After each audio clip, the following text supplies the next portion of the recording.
Welcome back to the channel, everybody. It's Marc from CricketBatInfo, and today we're going to be having a look at part 2. This is the XX Laminate. This is the replacement to the original one. If you haven't seen that, I urge you to stop watching this now and go and watch that video. I'll put a link up to it in the top corner here. And for the rest of you, stick around because we're going to have a look at this and we're going to talk about exactly what my thoughts are at the conclusion of the video.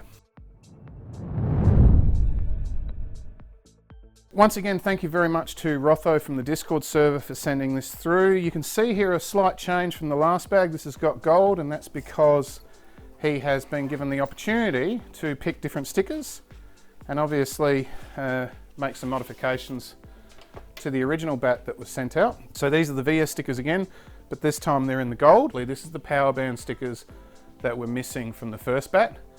I believe once again this has had an oil, and we'll have a look at the front there, and you can see on the face this is again a laminate.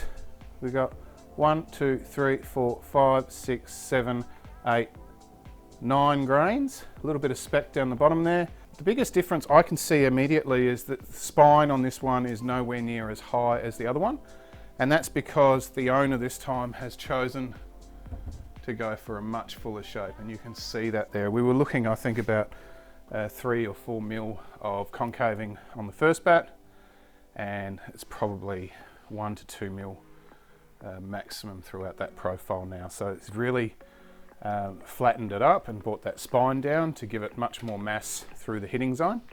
It still does have that duckbill shape here, and pretty much most of it's the same. The difference this time, he chose to go with the single laminate. So this is just one single lamination, and probably turning it this way is the best way to show it to you. So you can see there, maybe if I bring it this way, the layer of lamination just beneath the edge. You can see it there too. It's only within 2 or 3 millimeters of the surface of the bat.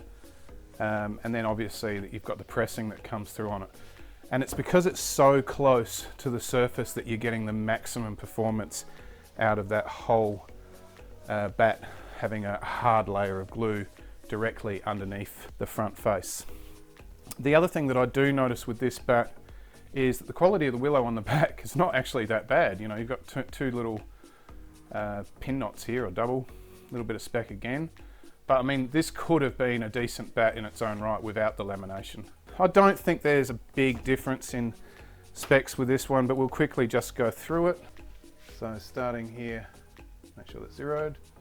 Starting here at the edge, so 40.7, shoulder 15, edge there 23.5, center of the toe 27.4, and center up here at the shoulders is 39. So I do like that there's a lot of wood kept up here through the shoulders. It's definitely not going to be a big profile bat like the other one was 67 mil, but we'll give it a look. Yeah, 61.3. So yeah, that spine has come down. Let's have a look at the handle. I can see immediately that a second half grip has been put on under here, and once again it feels very similar to the other one, which I could only describe this as feeling very close to a Grey Nichols handle in it's probably a little bit more on the oval side, but it's more leaning on that semi-oval and round at the top. Underneath, it's got these nice latex grips. You can see they're nice binding, that wax-like coating that they have. Let's have a close look at the actual surface. And yeah, so one thing I can see immediately, and this sort of explains something to me, and hopefully you can see it there, is that on this round of pressing you've got a slight crack again, and I think that's unavoidable when you've got that top layer being so thin. But this is not anything different to what you would have if you were knocking a bat and you just came back. I'm never too worried about vertical ones, but you know what has happened this time is the second bat's been sent. And I think, because I'm not privy to the conversation, David has realised that. He's actually sent him a set of pads and a set of gloves on top of it. You can't do much more than that. You know, Rotho's now got 2 bats, a set of gloves and a pair of pads. Let's have a look at what it feels like. Remember, originally Rotho asked for a 212, and I've got to say this one feels on the heavier side. And we'll weigh this one.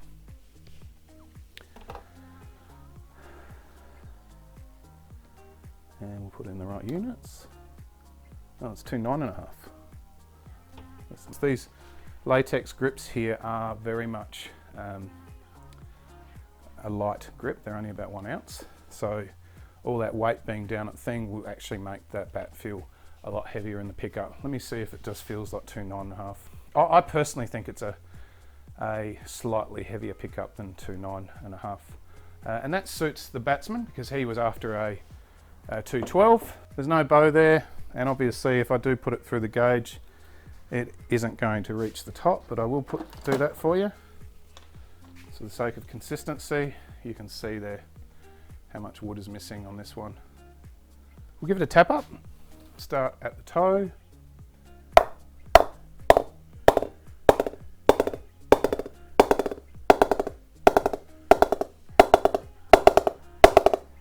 Oh, it's an absolute beast. It's going to go everywhere. Yeah. No,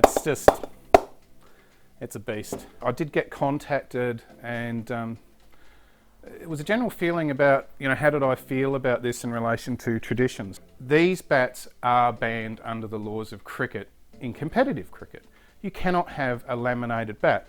You can only use glue to repair the bats if there's damage, not to do it like this. So you can obviously have glue at the splice, and you can have a percentage of glue in the handle here. I think the handle can be no more than 20% not wood, but you can't have laminates. And that rule has been in place since the 80s. So that, you know, doing laminates is nothing new. The question is, how do I feel about it in terms of what it does for cricket? So where I'm going to come from here is I'm going to look at it from two aspects. One is, if you're a very good player, then I think you have no right to go out and use a laminated bat because you're going to get the maximum performance ceiling out of that piece of timber, and it's going to be as good, if not better, than a top line bat. That said, sometimes laminated bats can be absolute planks as well. There's nothing to say that it can't be. So yeah, definitely top flight players, you know, test level, shield level, competitive cricket, no way. I don't agree with it, but I don't have any issue with it at things like LMS, social cricket, or anything like that. The quality of the bat is not going to benefit somebody who can't play a cricket shot. But yeah, that's where I sort of stand on this. Then there's the 450 pounds. The one thing you do have to take into account is the fact that David has to sacrifice 2 clefs to make 1 bat. Now, whether this is happening on an ongoing basis, reducing that cost, I can't answer for that. But there's 2 clefs going into this. In this particular case, Rotho has done really well for himself at the expense of David, the bat maker. But I personally don't think that is a good price to set. I think if you're going to make a laminate, make it from low grade timber and price it in that sort of 500 to 600, no higher sort of range. You should protect that top of the range for the top bats, the top willow, with the top bat making.